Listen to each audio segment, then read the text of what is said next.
Hello, good morning, students. How are you all? Everything is fine? All okay? Great. So, I am Mitali, your social science teacher, and we are doing our chapter number 20, which is about the Indian government. And till now, we have discussed almost all important factors, all important things. Just like that, we have discussed the central government. After that, we have discussed the parliamentary house, what is Lok Sabha, what is Rajya Sabha, what are the members, and then the very important two people of our country, the president and the prime minister of India, that we have discussed, that who are they and how they were selected. Yes, now moving forward, the second important topic of this chapter is state government. So in this chapter, we will be discussing about the state government. So let's start. I'm reading from page number 117 of your book, State Government. Each state has a lower house called the Legislative Assembly or the Vidhan Sabha, जिसको हम बोलते हैं विधान सभा या legislative assembly. Some states, कुछ states ऐसी हैं जिनमें upper house भी होता है, which is called as legislative council और विधान परिषद. इन दोनों में क्या डिफरेंस होता है, that you will be reading in your higher classes, that is not for class 5. But in general, I am telling you one thing, that the most common which we use is legislative assembly. The members of state legislative assemblies are elected by the people of the state. अब ये जो लोग हैं, जो legislative assembly में जो people हैं, ये कैसे select होते हैं, इनको बोलते हैं MLA. MLA means member of legislative assembly. So MLA ये कैसे सिलेक्ट होते हैं, ये सिलेक्ट होते हैं with by the voting system, यानी कि इलेक्शंस होते हैं जिसमें आम लोग यानी कि हम कॉमन पीपल और people cast their vote and they select the MLAs. अब ये जो MLAs होते हैं ये स्टेट के होते हैं, दैट मीन्स स्टेट के इलेक्शंस होते हैं. This is not for whole country. जैसे हरियाणा में 90 सीट्स हैं. In Haryana, there are 90 MLAs which are to be selected. तो 90 सीट्स के लिए हरियाणा में क्या होते हैं, इलेक्शंस होते हैं. And the elected MLAs form the government at the states. अब जैसे कि 90 सीट्स हैं, 90 सीट्स में से जो मेजॉरिटी पार्टी जीतेगी, मेजॉरिटी पार्टी कैसे जीतती है हमको पता है.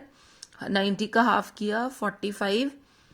अगर किसी पार्टी के पास 47 सीट्स आती हैं, 46, 47 सीट्स आती हैं, तो वो क्या हो जाती है, मेजॉरिटी पार्टी या विनिंग पार्टी. सो उनकी क्या बन जाती है, government.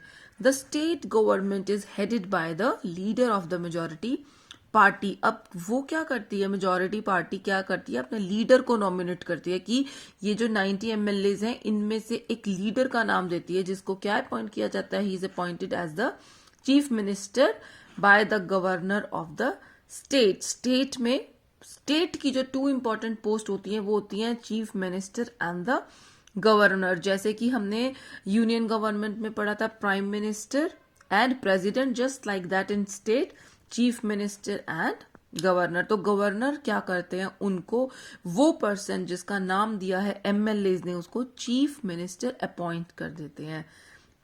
The chief minister and his council of minister, council हम सबको पता है जो उनके सपोर्टिंग मिनिस्टर्स होते हैं, make laws for the state.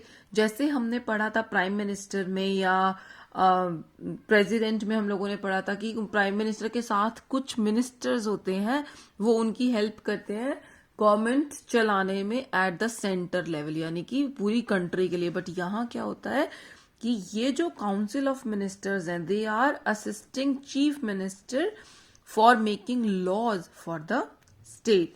The governor is the head of the state. अब ये जो गवर्नर है, ये इनको कौन अपॉइंट करता है, he is appointed by the president. He is appointed by whom? He is appointed by the president. So that's all about the state government. State government के लिए हम अभी इतना ही पढ़ेंगे. In further classes of course we are going to study this in detail, but for class 5 this is enough. एक छोटा सा पैराग्राफ है वो पढ़ लेते हैं. that the states are divided into smaller areas called constituencies, and each constituency is represented by in the legislative assembly by its elected members. यानी कि जो द स्टेट, जो हमारी स्टेट है उसको छोटे छोटे पार्ट्स में डिवाइड कर रखा है, जिसको क्या बोलते हैं, कॉन्स्टिट्यूएंसीज। और कॉन्स्टिट्यूएंसीज में हर कॉन्स्टिट्यूएंस में क्या होता है, अपना एमएलए यानी कि member of legislative assembly. Now moving forward to the next topic and the last topic of the chapter, which is judiciary. What is judiciary? Judiciary का मीनिंग होता है बेटा ऐसी बॉडी जो लोगों को, the citizens, the people of the country, उसको justice दिलवाती है, यानी कि न्याय दिलवाती है उसको। यानी कि पूरी कंट्री में अगर कुछ गलत हो रहा है तो वो गलत नहीं होना चाहिए। ये किसकी रिस्पॉन्सिबिलिटी होती है? ये होती है जुडिशरी की responsibility. So the judiciary ensures justice for all Indian citizens. The people who break laws are punished by the court. जो लोग भी लॉ को ब्रेक करते हैं उनको पनिशमेंट दी जाती है, किसके थ्रू? कोर्ट के through. The judiciary helps to solve disputes between the states, government and organization. अगर कहीं पे भी कुछ भी डिस्प्यूट मीन्स कोई डिसएग्रीमेंट हो जाता है, कोई लड़ाई हो जाती है, कोई छोटी मोटी बात हो जाती है, तो उसको कौन सॉल्व करता है? उसको सॉल्व करते हैं judiciary. In India we have an independent judiciary. Independent judiciary का क्या मतलब है? इसका ये मीनिंग है बेटा, दैट मीन्स कि no political party, no person, no prime minister, no president, no one is following the judiciary. That means किसी का भी इस पे कोई कंट्रोल नहीं है। It is a separate department, एक बिल्कुल सेपरेट बॉडी है जो पूरे इंडिया में लॉ मेंटेन करती है। देखो, this means that the decision of court, जो भी कोर्ट का डिसीजन होगा, that can not be influence नहीं हो सकता bye the president, prime minister और एनी पॉलिटिकल पार्टी, और किसी भी पॉलिटिकल पार्टी से वो इन्फ्लुएंस नहीं हो सकता। The supreme court is the highest court of justice in India. India में जो सबसे बड़ा कोर्ट है वो क्या है? Supreme court. और कहां पर है? It is located in new Delhi. It is headed by the chief justice of India who is appointed by the president. Who is the head of supreme court? क्या पोस्ट क्या है उनकी? Chief justice of India. उनको क्या post दी जाती है? Chief justice. और इनको अपॉइंट कौन करता है? He is been appointed by the president. At the state level, अब अगर कोई हमारी हमारी गली में अगर हम पड़ोसी में झगड़ा हो गया तो क्या हम सुप्रीम कोर्ट चले जाएंगे? नो। जैसे हर जगह के अपने, जैसे for example at the state level there are high courts.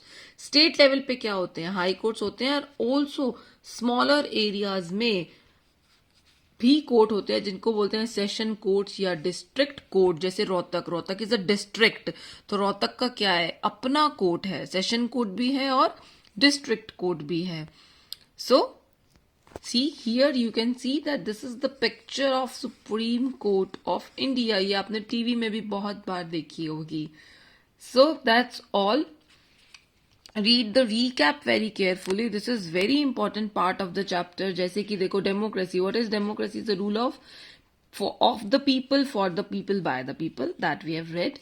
The Indian Parliament consists of two houses. One is Rajya Sabha and one is Lok Sabha. हमको पता है।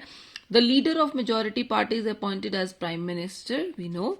The president is elected. President को कौन elect करता है? Members of both the houses of parliament. Judiciary is very important organ of the government. Government का एक बहुत important organ है. It implements the laws made by the parliament. जो भी पार्लियामेंट में लॉ बना है उस लॉ को अप्लाई करना, इम्प्लीमेंट करना पूरी कंट्री में किसका काम होता है? जुडिशरी का। और ये देखना कि वो जो लॉ अप्लाई किया है उसको कोई तोड़ तो नहीं रहा। The supreme court is the highest court of justice in India and it is headed by the chief justice of India. So that's all that we have read in this chapter. Bye.